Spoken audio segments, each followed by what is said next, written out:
लेके जाना है। इसमें लिखा हुआ है क्लियर, स्किल, क्वालिफिकेशन, स्पोर्ट्स का है, लॉजिस्टिक का, हॉस्पिटैलिटी है, मोटर ड्राइव, व्हीकल ड्राइविंग है, आपके पास जो भी है वो साथ में लेके जाना है। और वहाँ पर वेरिफिकेशन ऑफ एलिजिबिलिटी होनी है, तो इसमें सारी चीज़ें आपके पास। उसके बाद अडेप्टेबिलिटी टेस्ट 1 होगा। ये सारा कुछ देखने के बाद तो original certificate and marksheet and also during detail, तो वहाँ पर एक अडेप्टेबिलिटी टेस्ट होता है, वो आपको करना पड़ेगा। और under no circumstances can be permitted to appear in the phase 2 of the selection test without original education mark sheet, passing certificate and document mention above in the paragraph 21। तो be careful, ये सब साथ में लेके जाने हैं original. और फिर आगे जो मेडिकल वगैरह होना उसका भी मैं बताता हूँ। और इसमें आपका फिर एक फिजिकल फिटनेस टेस्ट होगा। ये आर्मी के मुकाबले में एयरफोर्स में थोड़ा इजी है। यहाँ पर 1.6 किलोमीटर जो है वो आपको रनिंग करनी है। उसमें 6 मिनट और 30 सेकंड दिए हुए हैं। आर्मी वालों ने 5 मिनट और 30 सेकंड दिए हैं और उसमें फुल मार्क्स दिए हैं उन्होंने। और कैंडिडेट्स को 10 पुशअप करनी पड़ेंगी, 10 सिटअप करनी पड़ेंगी and 10 squats within the stipulated time जो वहाँ पर बताया जाएगा, उसको यहाँ मेंशन नहीं किया तो वो करना पड़ेगा। तो be careful. Candidate advise to bring their sports shoes and sports track, क्योंकि जब आपने ये दौड़ना वगैरह है तो आपने अपने घर से ये शॉर्ट्स वगैरह, निकर, स्पोर्ट्स शूज एक्सेट्रा लेके जाने हैं, नहीं तो फिर वहाँ पर नंगे पैरी दौड़ना पड़ेगा जैसा। तो एयरफोर्स वाला जो है वो चाहते हैं कि आपके शू, ये वो जो ट्रैक है वो बिल्कुल बढ़िया होना चाहिए, यानी शाइनिंग। तो बी केयरफुल। तो उसके बाद अडेप्टेबिलिटी टेस्ट 1 होगा फिजिकल टेस्ट के बाद आपका। उसके बाद अडेप्टेबिलिटी टेस्ट 2 होगा। जो टेस्ट 1 में क्वालिफाई हो जाएंगे और उनके पॉलिसी होगी जो भी होगा उसके अनुसार जो है वो, क्योंकि उसमें एक टेस्ट होते हैं आपके, जो अडेप्टेबिलिटी टेस्ट है उसमें आपको वो वहाँ पर चेक करेंगे डिप्लॉयमेंट इन द, क्योंकि आपको डिफरेंट सिचुएशन में रहना है, फिर जियोग्राफिकली ट्रेन में रहना है, वेदर एंड ऑपरेशनल जो कंडीशन है वो वहाँ पर चेक करते हैं।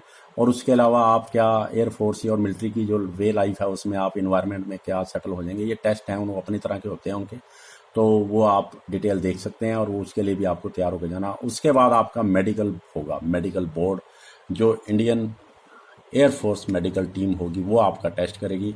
उसमें ये डिफरेंट टाइप जो टेस्ट होने हैं वो सारे साथ में लिखे हुए हैं।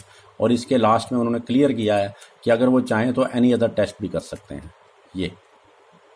और इसके बाद जो मेडिकली अनफिट हो जाएंगे वहाँ पर वो अपील कर सकते हैं, उनको अपील करने का दिया गया अधिकार। उसके लिए आपको 40 रुपया डिपॉजिट कराने पड़ेंगे गवर्नमेंट ट्रेजरी, आरबीआई या एसबीआई में, उसको एमआरओ बोलते हैं, मिलिट्री रिसीवेबल ऑर्डर, वो आपको उसके साथ लगाना पड़ेगा। और अनफिट सर्टिफिकेट जो साथ लगा के विद इन 3 वर्किंग डेज आपको ये लगाना पड़ेगा, फिर आपका दोबारा से मेडिकल होगा। तो ये बहुत इंपॉर्टेंट है, जो किसी कारण टेम्परेरी अनफिट हो जाते हैं तो वो इसमें दोबारा से चांस ले सकते हैं, अगर उनको लगता है कि मैं फिट हूँ या मैं इसमें पास कर जाऊँगा।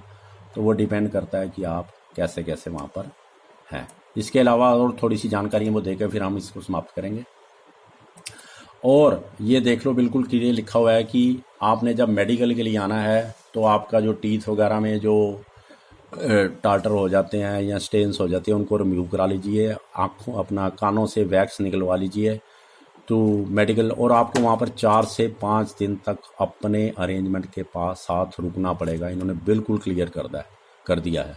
और no TADA shall be admissible, कोई भी टीएडीए नहीं मिलेगा, वो आपको खुद खर्चा करना पड़ेगा। और उसके बाद आप लोगों को जो एग्जामिनेशन सेंटर इसमें दिए होंगे आपके जब भरेंगे उसमें 5 चुनने पड़ेंगे एज पर यूर चॉइस। और उसके अलावा जो एएससी आर्मी सर्विस सेंटर होते हैं इनके एयरफोर्स के, उसके लिए भी आपको 7 चॉइस देनी पड़ेंगी कि मैं यहाँ पर अपनी ऑनलाइन एप्लीकेशन में कि मैं इन प्रेफरेंस से देता हूँ कि मुझे यहाँ पर इंटरव्यू बुलाया जाए। परंतु उन्होंने आगे और क्लियर कर दिया है कि जो CASB बोर्ड होता है इनका, उसका राइट है वो जहाँ मर्जी आपको लगाए, लेकिन आप लोगों को रिक्वेस्ट मांगी जाती है और नॉर्मली उनमें से दे देते हैं वो। तो बाकी डिपेंड्स करता है, कई बार कुछ सेंटर पे कोई प्रॉब्लम आ रही है कुछ है तो उसके अनुसार वो चेंज कर देते हैं। और आगे उन्होंने एक और क्लियर किया, मैंने हाईलाइट किया है कि टेस्ट सेंटर एग्जामिनेशन जो भी होना है सिलेक्शन एक्सेट्रा वगैरह, उसमें कोई भी रिक्वेस्ट चेंज नहीं की जाएगी। मैंने खुद कई कैंडिडेट्स के लिए रिक्वेस्ट करवाई थी, मेरे बेटे के लिए भी एक बार करवाई थी, लेकिन उन्होंने नहीं माना था, उन्होंने कहा नो, नॉट अलाउड। उन्होंने यही कहा था कि already mention in the application, बल्कि वो उसको रिवर्स मानते हैं, उल्टा मानते हैं, यार ये क्यों हमें तंग कर रहा है जब पहले से हमने लिखा हुआ था, क्या इसने इंस्ट्रक्शन नहीं पढ़ी। तो बी केयरफुल।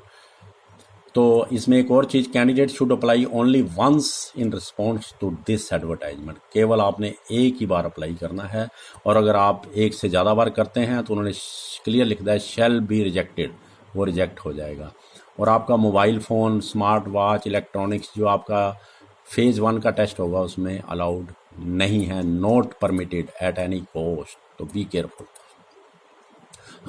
अगर कोई पेपर में कोई ऐसा डाउट आ जाता है तो जो इंग्लिश वर्जन है उसको फाइनल माना जाएगा एडवर्टाइजमेंट, जो इस एडवर्टाइजमेंट में भी। ठीक है जी। तो इसके अलावा जो है वही मैंने आपको साइट बताई है यहाँ पर। तो 24 जून से लेके 5 जून तक, ये दोबारा इन्होंने लास्ट में फिर मेंशन कर दिया है ताकि कैंडिडेट्स को अवेयर कर दें। 24 जून सुबह 10 बजे से 5 जुलाई शाम 5 बजे तक इसकी साइट खुली रहेगी।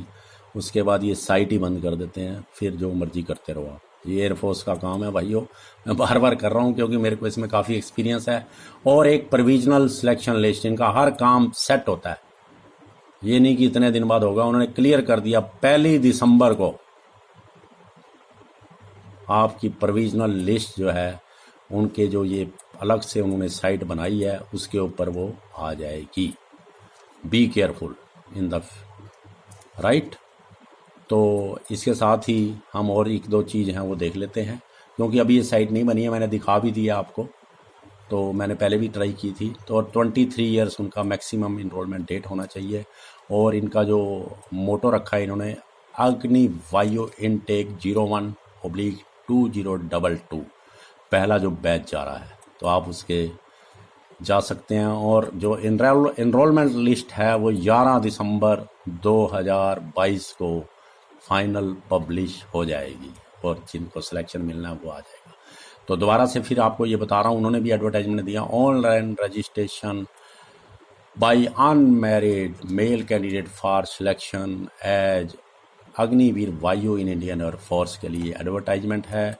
एक बार फिर उन्होंने यहाँ लास्ट में फिर डेट दे दी है, 24 जून आने वाली है, बिल्कुल साथ ही खड़ी है 5 जुलाई तक। और टेस्ट भी जो है वो जुलाई में ही होना है, तो इसके लिए बी केयरफुल। और उन्होंने अपने 2 नंबर भी दिए हैं। आप दिल्ली कैंट में ये बैठेंगे लोग, तो वहाँ से अगर कोई आप चाहें तो उनसे आप कांटेक्ट भी कर सकते हैं किसी जानकारी के लिए। और उसके लिए उनका ये साइट भी दिया हुआ है, तो वो भी आप देख सकते हैं। ये खुल गया है, तो ठीक है जी। तो ऐसे ही अब आपको एक बार फिर उन्होंने बता दिया है, ये क्लियर कट कर दिया है कि ये जो साइट है ये 24 जून को ही खुलेगी। उससे पहले टाइम मत वेस्ट करिए, अपनी तैयारी कीजिए। ठीक है जी। तो एयरफोर्स का उन्होंने लिखा है कि उसके पास पूरा राइट है, वो इस पूरे प्रोसेस को कभी भी किसी भी तरीके में पार्शली या fully reserve rights to cancel entire selection process any stage without any assigning any reason. Government के पास पूरी पावर है, तो बी केयरफुल। तो अपनी तैयारी कीजिए, मेरी आपके साथ शुभकामनाएं हैं। और जो लोग माल प्रैक्टिस अनफेयर मीन्स अपनाएंगे उनके लिए उन्होंने लिख दिया है शैल बी डिबार्ड परमानेंटली, फिर आप कभी अप्लाई नहीं कर सकते।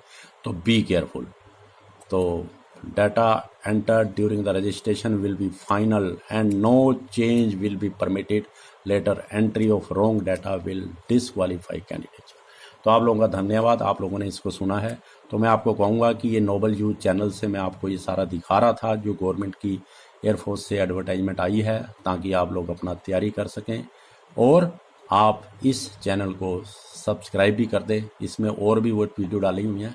और एयरफोर्स, आर्मी और नेवी तीनों अलग अलग से डाल रहे हैं, तो तीनों की हम अलग अलग जो है वीडियोस में लोड की है, तो आप देख सकते हैं। तो मैंने इसको थोड़ा लंबा बनाया है ताकि सब डिटेल आपको बता दी जाए। तो आप लोगों का बहुत बहुत धन्यवाद, थैंक यू।